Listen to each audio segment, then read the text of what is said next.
thoughts here. The company culture is determined, or basically is defined as a culture that evolved from small business as it grows, as it evolves. Okay, and the other part to that I think we need to see is that one of the characteristics of corporate culture, business culture, is that it is very often difficult to change or modify.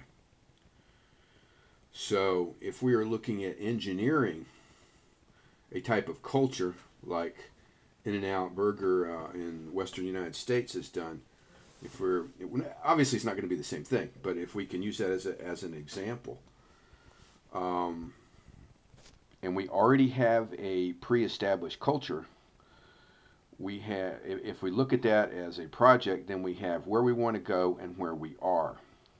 And then we want to look at how do we get to where we want to go from where we are. Now, culture is not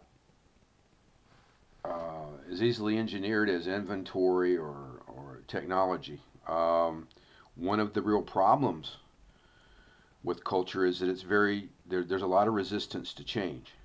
In any kind of cultural setting, if you're looking at changing culture, it's an ongoing process. Very often you can get only two kinds of change. One is if there's a trauma, say there's an earthquake or I don't know, something happens in New Jersey and there's a threat on the company. Companies can change if they're under that kind of trauma, but normally if it's business as usual, there's a lot of resistance to change. So if we look at culture, one of the problems with it is be careful what you set up, because it may be hard to change later if you aren't sure of where you're going. Okay, the other part